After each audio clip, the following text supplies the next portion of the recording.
First and foremost, I wanted to say I love the show. I've seen the first episode and I thought it was lovely. I want to know, describe the show for fans who may not understand what it is or be familiar with the books. It kind of falls in the middle between like a Game of Thrones and a Lord of the Rings. I mean, it's just this character-rich.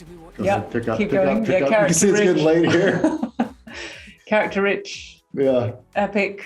Based on 14 books written by the amazing Robert Jordan that follows the journey of this amazing group of women called the Aes Sedai, who have these, who can access this power, called the One Power, from the true source. I play Lan, who is the warder to Moiraine, who's Rosamund's character, and we have this amazing connection called a bond. And we're on this journey. We're on this journey to find the Dragon Reborn, who's a character who. Everybody knows that this cataclysmic, massive event called The Last Battle is coming. I didn't choose this path, but I will follow it. Where next? The two rivers. The old blood runs deep in those mountains. Let's hope it's prepared them for what's coming. And there's a force of evil in the world, the Dark One, who was imprisoned by the Creator, the force of good, and the Dark One's... The Dark One is escaping his prison. When he's going to escape, no one knows, but what is coming is the last battle. And our mission is to present the Dragon Reborn. We don't know who the Dragon Reborn is. We're meant to present the Dragon Reborn.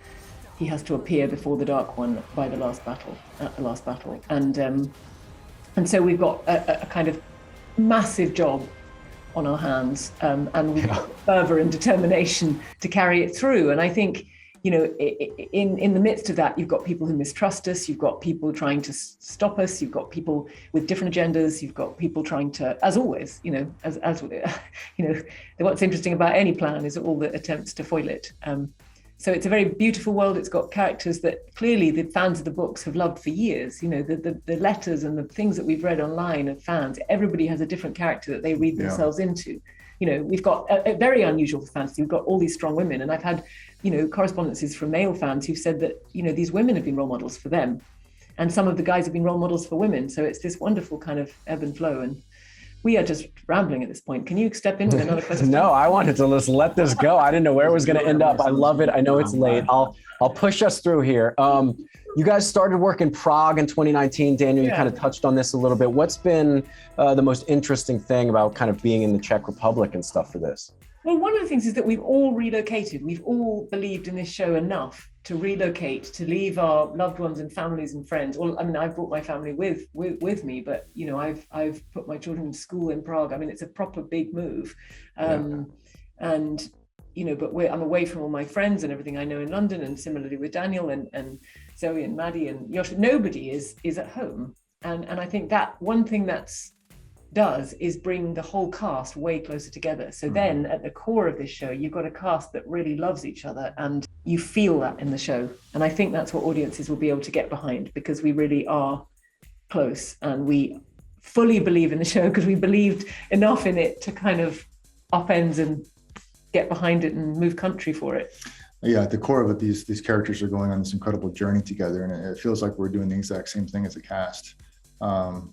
And Prague as a city is absolutely gorgeous and so rich and full of life, and there's so much beauty, and it lends itself to kind of being in that world at all times, which as an actor is all you could ask for. You know, our sets are phenomenal. We've got craftsmen who can make, build sets bigger and faster than I've known anywhere else in the world, actually.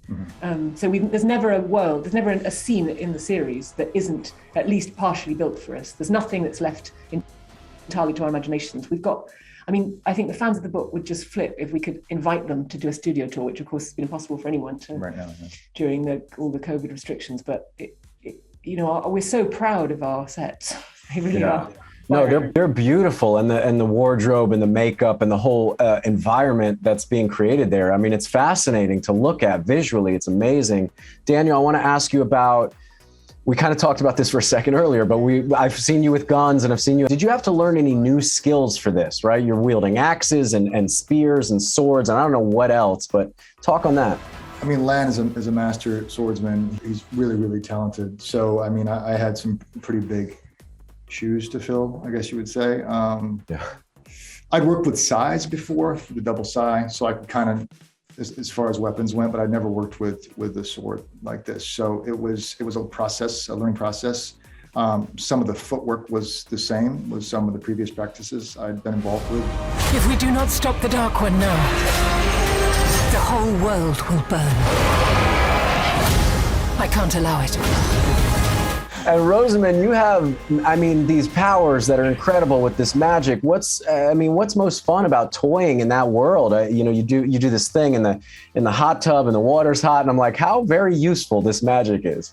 I know I could have used it today when I had a freezing cold shower. It's funny, they don't really use it for the boring stuff. I mean, Moraine is very disciplined in her use of the one power. She really saves it for the big stuff. I mean, she's a bit annoyed with Lan asking her to heat up the bathwater. Right. It's a bit sort of, beneath her. She's quite sort of stoic in terms of not really asking for too many creature comforts. But Lan, however, we've got another scene that we've just come up with, sort of, that I've just been sort of carrying water buckets for sort of miles across the Italian countryside for him to have a sort of shower in, basically. Yeah. Sorry, that's episode 2, season 2 thing. I can't talk about that.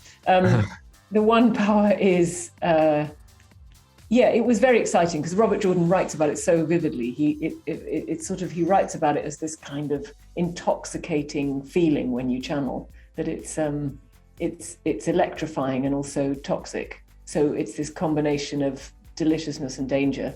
And so to kind of explore that and to feel it, I mean, I knew it would be enhanced with visual effects, but to kind of cue the visual effects by really embodying it, that was a very exciting opportunity for me.